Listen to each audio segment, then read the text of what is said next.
बैद्यनाथ धाम मंदिर। बैद्यनाथ ज्योतिर्लिंग मंदिर, जिसे आमतौर पर बैद्यनाथ धाम भी कहा जाता है, भारत के 12 ज्योतिर्लिंगों में से एक है और इसे शिव का सबसे पवित्र निवास माना जाता है। यह मंदिर संथाल परगना डिवीजन के देवघर में स्थित है, भारत में झारखंड राज्य। इस विशाल मंदिर परिसर में 21 अन्य मंदिरों के साथ बाबा बैद्यनाथ का मुख्य मंदिर शामिल है, जहां ज्योतिर्लिंग स्थापित है। 10, 11, 12 यह मंदिर भी देवी दुर्गा के 51 शक्तिपीठों में से एक है, जहां यह माना जाता है कि सती का हृदय बैद्यनाथ धाम में गिरा था जब विष्णु ने शिव को रोकने के लिए सती के शव को काटने के लिए सुदर्शन चक्र का उपयोग किया था। विनाश। यहाँ देवी की पूजा जया दुर्गा के रूप में की जाती है। 13 मंदिर का उल्लेख कई प्राचीन ग्रंथों में किया गया है और आधुनिक इतिहास की किताबों में भी इसका उल्लेख मिलता रहता है। इस ज्योतिर्लिंग की उत्पत्ति की कहानी राम के युग त्रेता युग से जुड़ी है। लोकप्रिय हिंदू मान्यताओं के अनुसार लंका के राजा रावण को एक बार लगा कि उनकी राजधानी अधूरी रहेगी और दुश्मनों के लगातार खतरे में रहेगी जब तक कि शिव हमेशा के लिए वहां रहने का फैसला नहीं करते। इसलिए वह देवता को प्रभावित करने के लिए हिमालय पर गए और एक के बाद एक अपने सिर चढ़ाने लगे।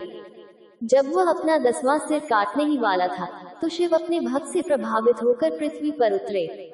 फिर उन्होंने घायल रावण को ठीक किया और उसे वरदान दिया।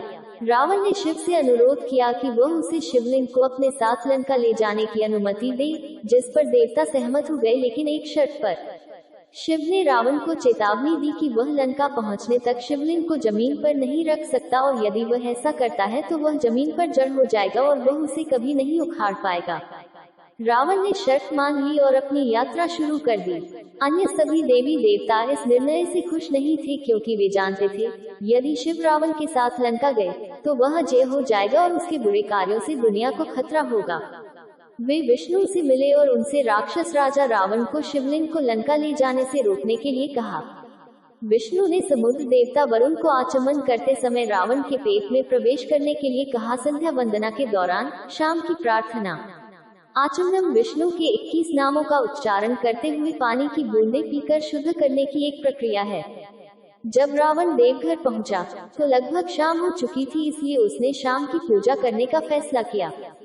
जैसा कि पूछा गया था, आचमन के दौरान वरुण उसके पेट में प्रवेश कर गया और रावण को खुद को मुक्त करने की तत्काल आवश्यकता महसूस हुई। उन्होंने एक दूध वाले को शिवलिंग दे दिया और उससे कहा कि जब तक वह वापस न आए तब तक वह लिंग की देखभाल करे। अत्यंत आश्चर्य की बात यह थी कि जितना अधिक रावण अपने आप को मुक्त करता था, उतना ही अधिक वह आग्रह महसूस करता था।